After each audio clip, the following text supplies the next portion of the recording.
میرا نام بدر ہے، میں پاکستان سے ہوں اور میری ادارے کا نام ہے ری انٹیگریشن سپورٹ سروس۔ ہم بیلجیم سے اور دیگر یورپین ممالک سے واپس آنے والے لوگوں کو وہاں پہ سروس دیتے ہیں۔ جن لوگوں کو بیلجیم سے یا دیگر جو یورپین ممالک ہیں وہاں سے بھیجا جاتا ہے، ہم ان کو وہاں پہ، ہماری مختلف سروسز ہیں، شروع وہاں سے ہوتی ہے کہ اگر وہ ایئرپورٹ پہ ہمیں چاہتے ہیں کہ ہم ان کو ریسیو کریں تو ہمارا اسٹاف کا بندہ وہاں سے ان کو ریسیو کرتا ہے، اور اگر ان کو ہاؤسنگ کا کوئی مسئلہ ہے تو ہم اس میں ان کو مدد دیتے ہیں، اور ورنہ کوئی بزنس شروع کرنا چاہتے ہیں تو ہم ان کو بزنس کے سلسلے میں مدد کرتے ہیں۔ جو بھی معاملات ہمارے پارٹنر کے آفس میں طے ہوتے ہیں، مثال کے طور پہ میں کہتا ہوں کہ بیلجیم میں اگر سے وہ بیلجیم سے جا رہے ہیں تو ان کے، ہمارے پارٹنر کے ساتھ ان کے معاملات طے ہوں گے، اور وہی ہم ان کی جو کمٹمنٹ ہوگی اس کو ہم پاکستان میں اس کمٹمنٹ کو پورا کرتے ہیں۔ میں اس پہ، جس ادارے میں کام کرتا ہوں اس کے 3 سیکشنز ہیں، اور جس سیکشن میں کام کرتا ہوں وہی یہاں سے واپس جانے والوں کے لیے ری انٹیگریشن کی سروسز دیتا ہے۔ میں بطور ادارے کے مینیجر کام کرتا، اپنے سیکشن کے مینیجر کے طور پہ کام کرتا ہوں،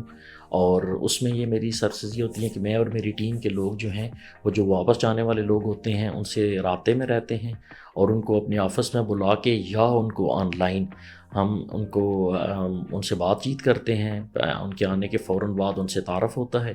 اور پھر ہم کوئی میٹنگ کا وقت ان کے ساتھ طے کرتے ہیں اور ان کو اپنے آفس میں بلاتے ہیں۔ اگر وہ ہمارے مین آفس کے قریب ہیں تو اس میں، ورنہ ریجنل آفس میں ان کو بلا لیتے ہیں۔ یہ ڈپینڈ کرتا ہے کہ ان کا تعلق کس جگہ سے ہے، اور ہم ان کو بلا کے پھر ان کے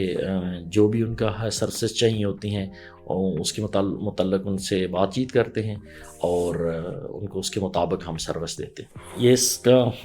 جو لوگ یہاں سے واپس جاتے ہیں ان کے لیے ہمارا جو پروسیس ہوتا ہے کہ ہم وہ اختیار کرتے ہیں ان کے لیے۔ پہلے تو ہم دیکھتے ہیں کہ واپس آنے والا اکیلا ہے یا فیملی کے سمیت ہے، اور اس کے مطابق ہم ان کی ضروریات کا تعین کرتے ہیں۔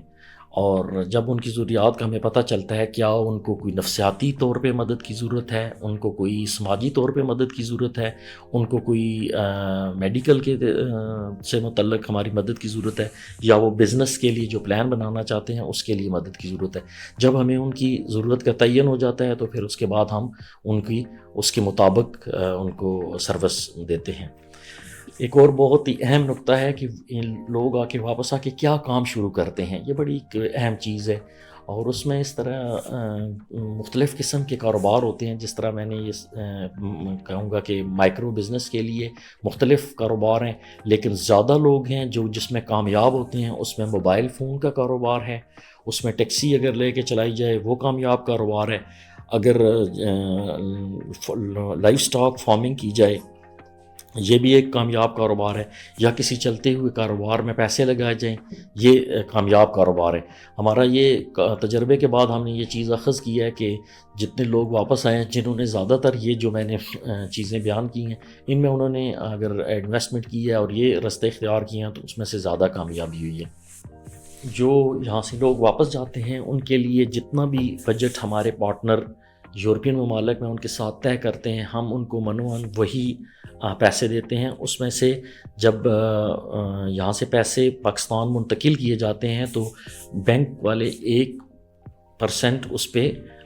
ٹیکس کاٹتے ہیں۔ یہ زیادہ بھی کبھی ہو سکتا ہے، کم بھی ہو سکتا ہے، لیکن آج کے وقت میں یہ 1% چل رہا ہے، اور یہ کبھی اس کی شرح بڑھ بھی سکتی ہے۔ اور اس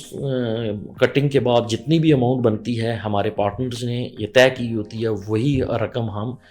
واپس آنے والے لوگوں کو دیتے ہیں۔ اس میں یہ ہے کہ ایک طریقہ کار اختیار کیا جاتا ہے کہ ہم ان کو قسطوں میں پے کریں۔ کوئی کاروبار شروع کرتے ہیں تو اس کا 60% پہلے دے دیا جائے، پھر 20%، پھر 20%۔ اگر وہ ٹیکسی لینا چاہتے ہیں تو اس کے لیے 75% پہلے دیا جائے گا، 25% بعد میں دیا جائے گا، لیکن اس کے لیے شرط یہ ہوگی کہ وہ اپنے نام اس گاڑی کو منتقل کریں۔ جو لوگ یہاں سے جانا چاہتے ہیں ان کے لیے ایک مشورہ یہ ہے کہ اگر آپ کے کاغذات یہاں نہیں بن سکے تو آپ نے کل بھی جانا ہے، پرسوں بھی جانا ہے، کچھ دنوں بعد، کچھ مہینوں بعد، کچھ سال بعد جانا ہے، تو بہتر ہے کہ وقت پہ یہ فیصلہ کر لیا جائے اور اپنے ملک میں واپس چلے جائیں۔ اپنا ملک ہی وہی ایسی جگہ ہوتی ہے جہاں پہ آپ آباد ہو سکتے ہیں، ورنہ بغیر کاغذوں کے پردیس میں رہنا یہ بڑا دشوار ہے اور اس کا کوئی فائدہ بھی نہیں ہے۔ جتنا عرصہ رہیں گے آخر کار تو جانا ہی پڑے گا، اور ذہنی تناؤ بھی رہتا ہے، مشکلات بھی رہتی ہیں، پریشانی بھی رہتی ہیں۔ تو یہ مشورہ یہی ہوتا ہے کہ آپ فیصلہ کر لیں کہ اپنے ملک میں واپس آ جائیں، وہیں آباد ہو جائیں، اور کوشش کریں کہ وہیں اپنا کوئی کاروبار شروع کریں۔